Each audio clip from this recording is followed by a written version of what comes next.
Today, we wade through the serene waters of Baltic Sea to a remote island in northern Europe where nature, vision and responsibility meet. Our guest is a steward and an owner of Virelade, a private island and a gem measuring just 81 hectares off the beautiful coast of Estonia. We bring to you his vision behind Virelade Unlimited, a concept reimagining island living through exclusivity, sustainability, and deep respect for water.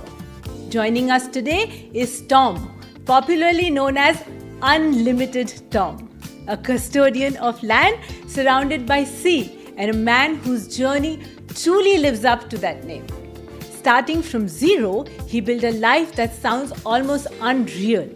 From founding Stego Matrix, an annual festival that is an unlimited journey, transforming a selected group of 25 individuals as they discover their identity in the present and envision their future selves, to developing a real estate project in Marbella, Spain, while simultaneously creating an ultra-luxury premium villa resort in Koh Phangan, Thailand. His work spans coastlines, cultures, and continents. Today, we explore ambition anchored in nature and what it truly means to be born and built in an environment surrounded by the sea.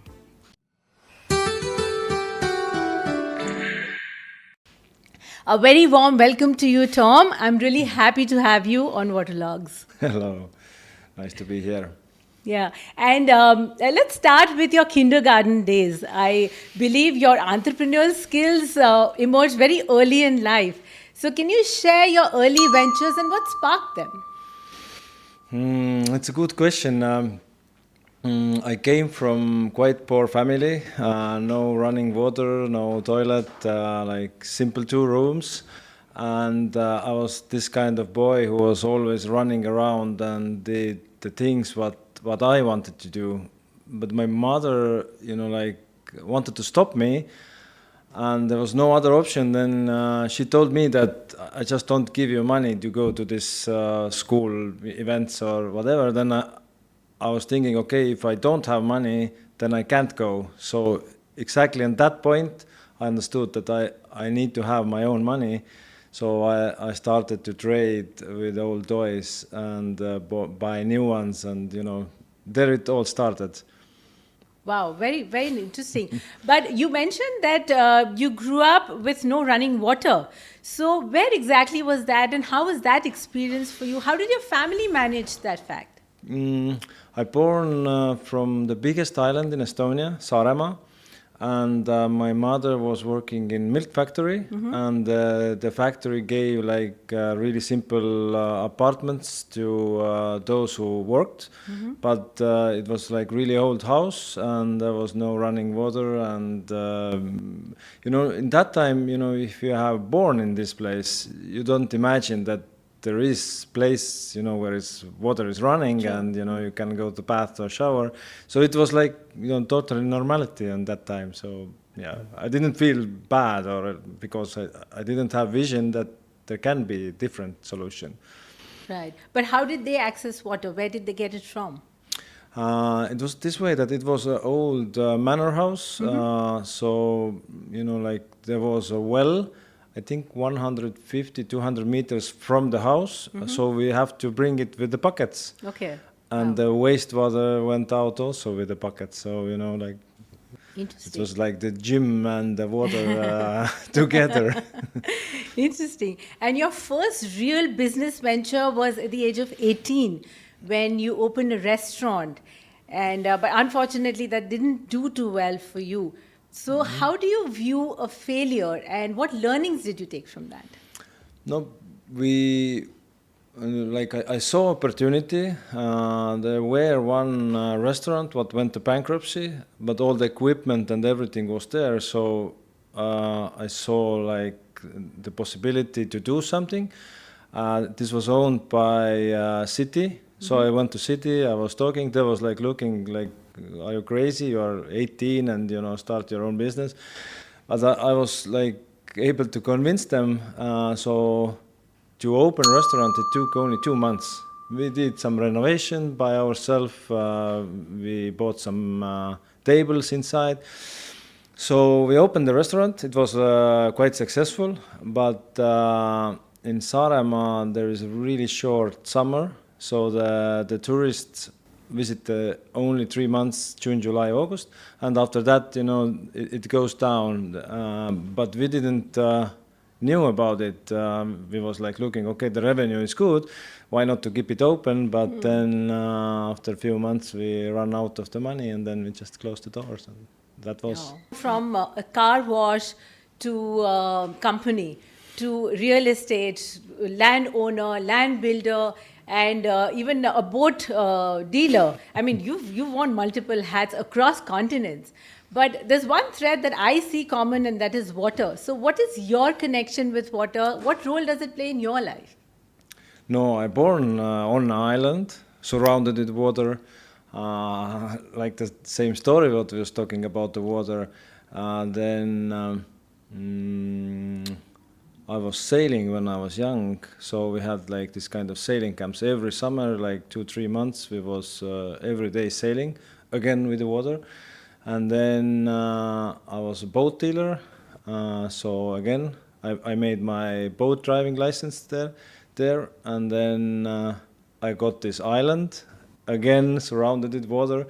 We did the construction there, and to carry all these construction materials from mainland to island, it's again, we was like every day on the water with a boat or raft or or walking over the ice, so like always water is surrounding. Yeah, so water inside and water outside. Exactly, and drinking a lot of water. Yeah, amazing. And you've often said that comfort is dangerous, and you don't believe in testing waters but dive straight into uncharted waters. So where do you get this kind of confidence or the risk appetite from? I do not wait that somebody as approving like what I can do or what I can't do. Even from the young age, I was like rebel. So I can tell you one story about the water, Sure. but just, came. I was traveling in Africa. I have been, as I was reading books, a lot of books when I was young, because it helped me to go away from my not the nicest childhood. I had a violent stepfather. So I was reading a lot of books like Tarzan, Mowgli, all this. So I like to travel in Africa. I have been traveling 25 countries already. And once I went there to Cameroon, and there was like really beautiful waterfall. And of course, I was like climbing up. There was like no humans. Like I was climbing up there, and then I saw the water went down. And then I was thinking that, I had my friend with. I was thinking that why not to go swim under this waterfall. And then we went to swim. And I was swimming and swimming and swimming, and suddenly I felt that the water is like going down, like and taking my body also down, and I was like drowning there and tried to breathe, and then the water just like took me down, and I was there and I was thinking how it can be that like such a nice trip and now I die here, because I was like breathless already, and like no power in my arms anymore. And the water just, took me down. But then suddenly I got this kind of vision that, like I didn't understand, was it from the TV or from somewhere, that when you are going to swim under the waterfall, you have to swim down, because there is this, the Whirlpool? Yeah, it takes you down. So I started, instead of, trying to go up, I went down. And then I was like just passed out, but after I don't know what time, I was passed out. I was on the shore, like breathing heavily. So universe didn't want that I die in that moment. Thank God. Yeah. But I didn't know where I got this vision. But this is also when you are going out from comfort zone, and also the universe. If you're a good person, then universe don't want that you die. Indeed. Yeah. So you're an owner and also a builder of an island called Virelade in Estonia, which is surrounded by the Baltic Sea. So how does the brackish nature of this water influence the biodiversity around the island? we have the lighthouse, and around the lighthouse there is houses what was built 1880, and it was lighthouse keeper house or family house. So how the water affects, when there is storms in the autumn, so the island sometimes get overflowed. It was like full of water because the water level raises. So. And that's why the sea is salty, so that's why there is no big trees. It's quite flat and without no trees, so this is affecting Yeah, this what was island. your vision when you built the island? This is what was, like I have been always this kind of person that like even if you are suggesting me now to do some business or something, or let's go to travel, or even come to podcast, I'm always saying yes, because like never try, never know. So I didn't have plan to get this island or to buy it, or I just got it like this way, that there was two guys who was owners of the island, and then they were searching somebody who can build 3 houses there, like a construction company. And then we met, and then they told that, do you want to build it? I was thinking, why not, like, but I didn't have any experience to do construction.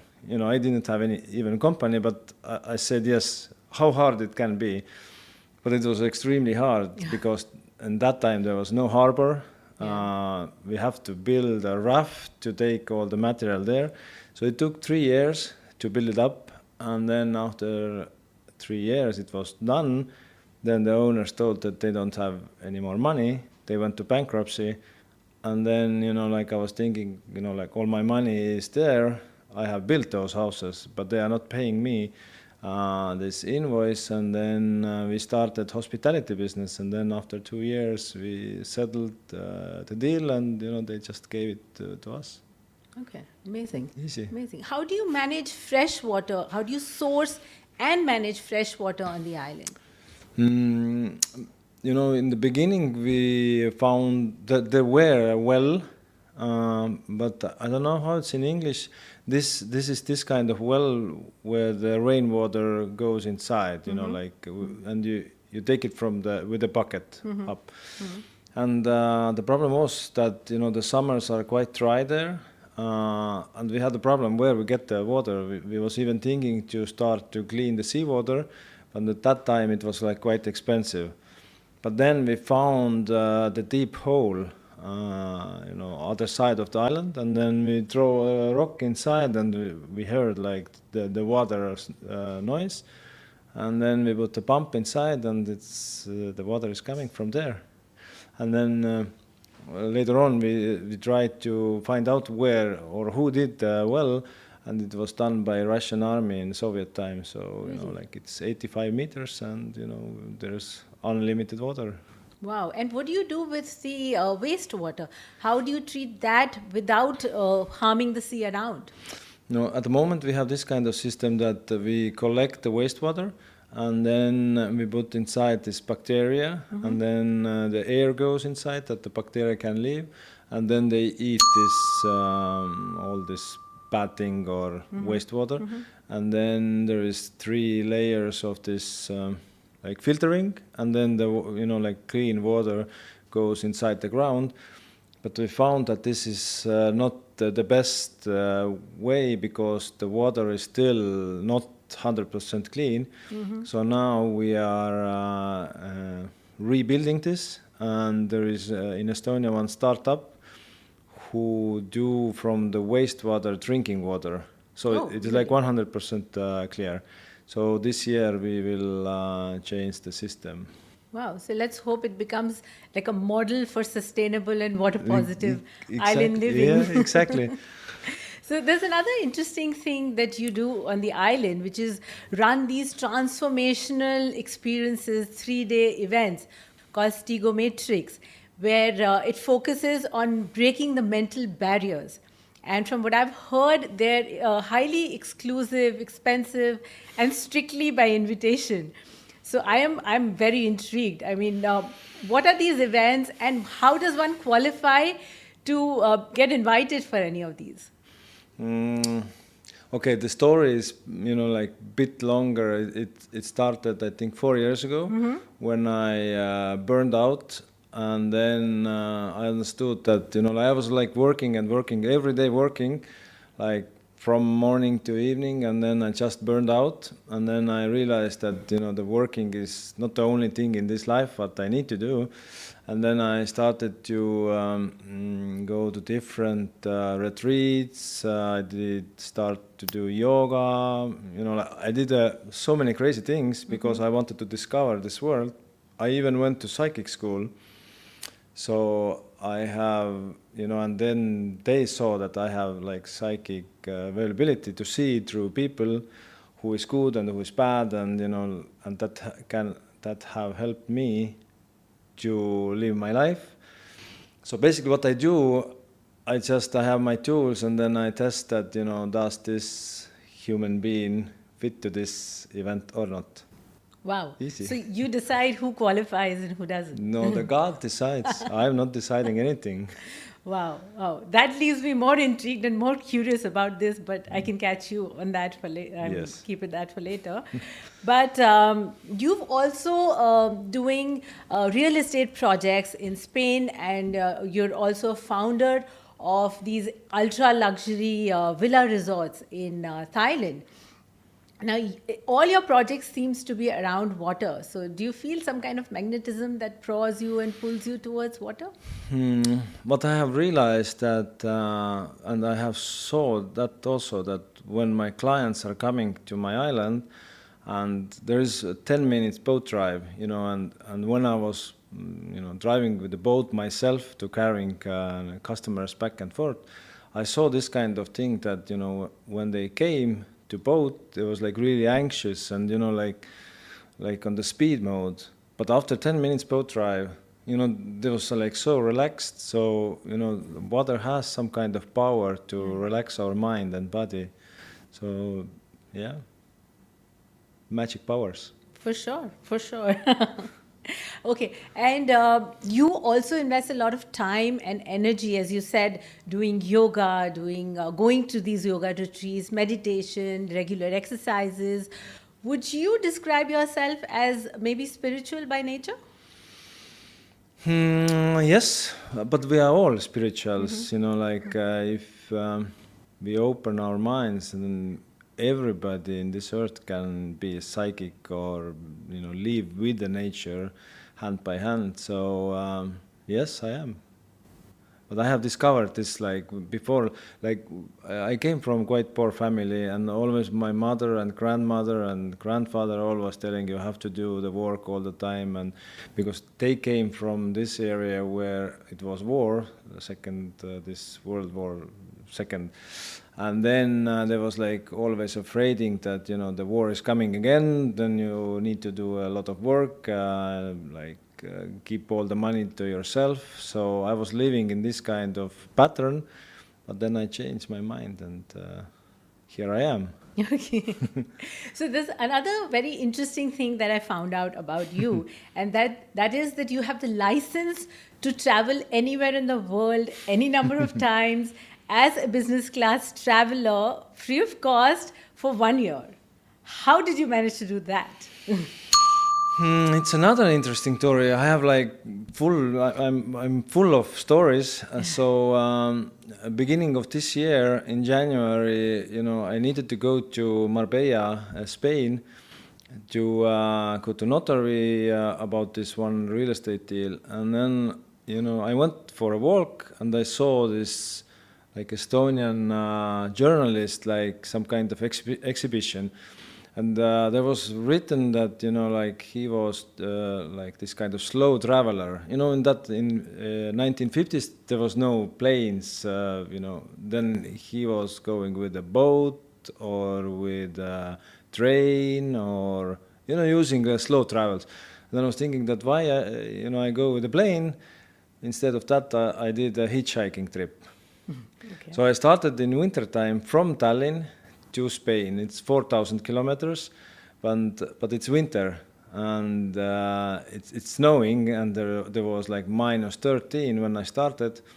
But anyway, I wanted to go, And I did this kind of challenge that only took 100 euro with me, because I have heard one Indian coach is doing this kind of coaching trips that, he places you in Mumbai, then he take away your phone, your money and your passport, and then you have to travel 2,000 kilometers from there to another place, and then the real coaching starts. And this program is costing 100,000 US dollars. So I was thinking, why to spend 100,000 if I can, do the trip myself? And then I took only 100 euro. And the reason, because I did it, if you are in this not so comfort zone, then your brain start to think about solutions. And then I started this trip, and was posting it to YouTube and Instagram. And then one airline company saw that, and they was asking that why you're not flying, we can give you free tickets. And I told what I'm doing, and then they told, okay, we give you free tickets 1 year and you can fly anywhere. Wow. Unlimited. Wow, that's quite a privilege. It is. And then I traveled to Thailand, and then Singapore and New Zealand and Cook Island and where else? Anyway, at the moment it's 26th of February. Mm-hmm. It's almost 2 months, and I have been traveling this year to 14 countries. Wow. Wow, and many more to go. Many more to go. Okay, you also aspire to be an influencer and maybe a leading motivational speaker to make a difference. And if you were to inspire people to conserve water, what would you say to them? To conserve water, water is really important, because like 70%, you can fix me if it's 70% of our bodies is water. And if you do not drink enough water, and I have done this also, then your kidneys dry, and then I had to take some pills to recover. So now I'm drinking every day water. So the water is important.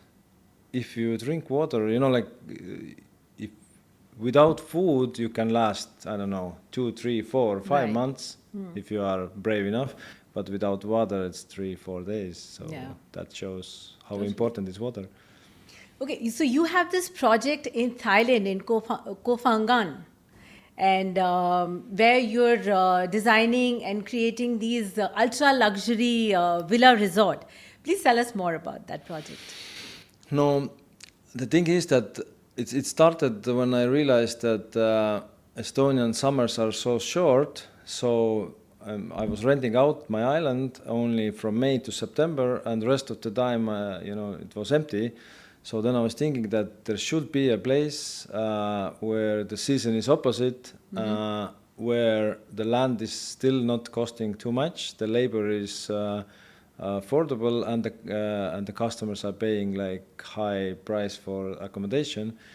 And then I did the deep research with AI, found 5 places, and then I saw this Kopanjan, went there, and then we started this villa project. And this is like a co-funding project, so everybody can invest there. We do there 26 villas altogether. All they are like really high quality. We found the best construction company there. Then we took designers from Estonia. We want to do this kind of like hospitality, that it's not just a room, it's something beyond expectations. So we have there like special host who is like keeping eye on you, and whatever you are needing, he's bringing you whatever you want. And always like, I have been 25 years in hospitality business, so I know what people actually want. And with these small gifts or small things what you do, pamper them a little, make a difference. Exactly, this is like also like psychology. The highest hospitality level is that you offer something to your client before he or she is even asking or thinking. So this is like reading the mind. So Absolutely. yeah, that we want to offer, yeah. And also we have this neurovisors. I don't know whether I have. Anyway, we want to place in. Yes, would you like to use that? Let's see it. I can show this. So I have this kind of device. A lot of people in nowadays they have an anxiety and they can't sleep. So we have this kind of devices in room. So you place this on, and then you put these headphones, and then it starts to flash, and then you can sleep, or you can get more focus, or you can open your heart. You can, there is so many programs who want to search it more. Then the name is Neurovisor. Let's see it on. Can you put it on? Yes, I We'd can. love to see it. Let's turn it on. Here is an app. Okay. Neurovisor, it's in App Store. So here's different programs: sleep, relax, meditation, spirituality, regulate mood, focus. So let's take it just. Wow, very interesting. Close your eyes. Close your eyes. Take a deep breath in. And a relaxing breath out.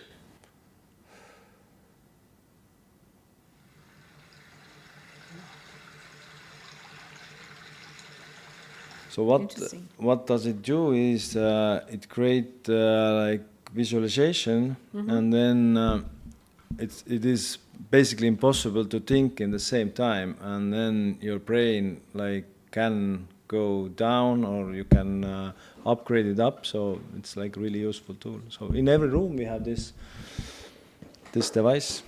Interesting. Thank you so much for sharing it with us. You're welcome.